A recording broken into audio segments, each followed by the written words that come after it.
الشيطان الرجيم بسم الله الرحمن الرحيم الحمد لله رب العالمين والصلاة والسلام على رسول الله.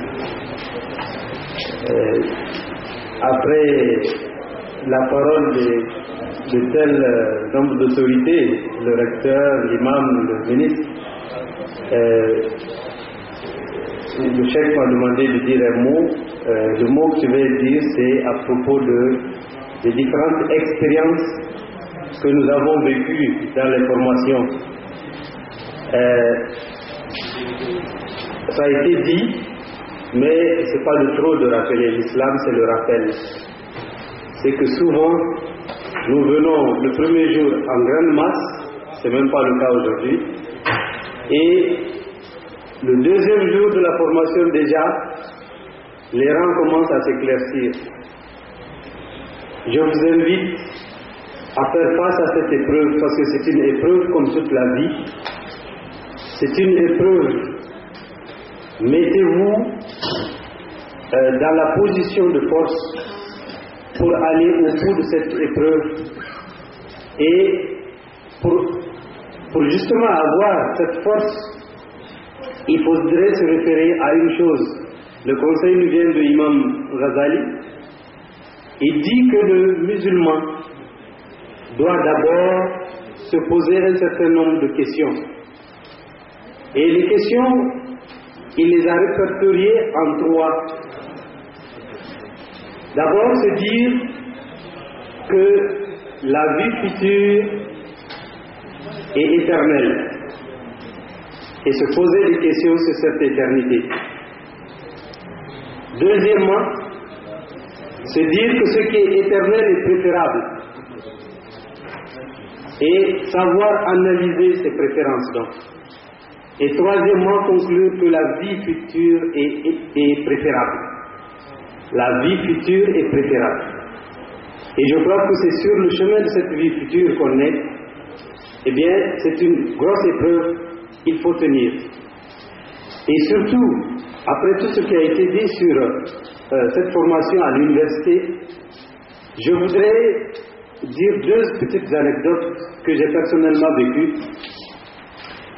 Étant donné la diversité de nos conditions, il y en a qui peuvent prétexter les difficultés pour ne pas continuer à suivre cette formation. D'autres peuvent prétexter les affaires de ce monde, leur richesse, les affaires de ce monde. Eh bien, j'ai deux anecdotes que j'ai personnellement vécues et que je voudrais partager avec vous.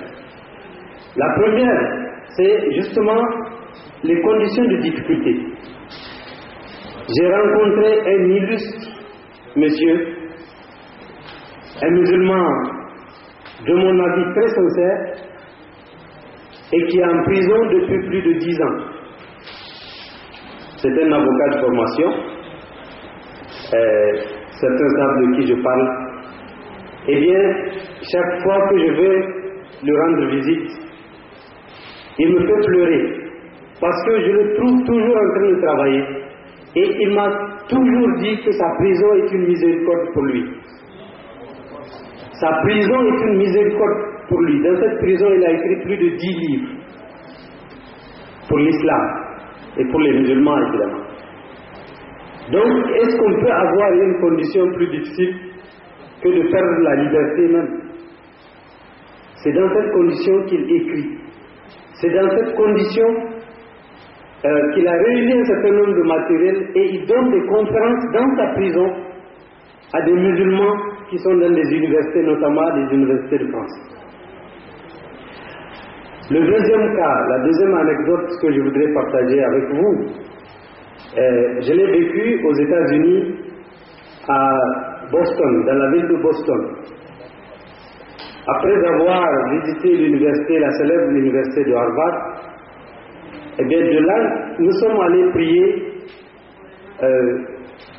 la prière du vendredi dans la mosquée de Boston. Et là, l'imam, c'était il y a un peu plus d'1 an, l'imam de la mosquée a fait une khutba portant sur la crise économique et financière aux États-Unis. Et il disait que les musulmans doivent apporter leur part de solutions dans le cadre de la recherche de la résolution de la crise aux États-Unis. Et leur part de participation sera originale, conforme à l'islam. La haute barre veut porter sur la recherche de la solution. Et il disait qu'il sait que dans cette mosquée, il y a des spécialistes en économie. Il sait aussi que dans cette mosquée, il y a des spécialistes en islam. Et il dit, on va mettre à contribution les deux spécialistes. Les spécialistes en économie vont expliquer comment l'économie américaine est arrivée dans ce creux-là. Et puis, les spécialistes en islam vont leur expliquer la gestion des crises dans le Coran. Comment le Coran explique les crises et quelles solutions il apporte à la résolution des crises.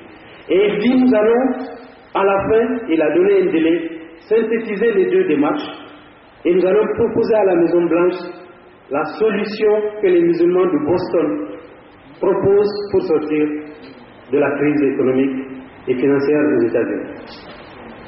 C'est pour simplement vous dire que nous avons une lourde responsabilité parce que Dieu nous a donné le savoir, profane, et c'est pourquoi nous sommes dans cette institution, et il nous demande de ne pas l'oublier, lui qui nous a donné ce savoir, et qu'on aille ensemble avec lui vers la finalité. N'oublions pas, ne nous oublions pas en oubliant Dieu. C'est ce qu'il nous dit. Ceux qui l'oublient, ce sont ceux qui s'oublient eux-mêmes. Et je voudrais terminer en rappelant ce que le Syrien, notre dévancier Mansour ibn Marjoub a dit. Il dit que, je le paraphrase, il dit que la science c'est l'amour de la vérité et de la sagesse. Mais justement, la vérité et la sagesse c'est Dieu. Et donc la meilleure science c'est l'amour de Dieu. Alors on y va et ça va être difficile, mais puisque nous savons pourquoi nous le faisons, puisque nous allons continuer à purifier nos intentions, comme l'a demandé le chef, eh bien, sachons que la récompense sera nôtre et que la récompense sera aussi celle que nous allons léguer à nos enfants qui vont venir. Parce qu'un jour nous serons des cendres et il faudrait que les enfants trouvent dans nos cendres un peu de braise où eux aussi peuvent poser des tisons pour pouvoir continuer à animer la flamme. Assalamu alaikum wa rahmatullahi wa barakatuh.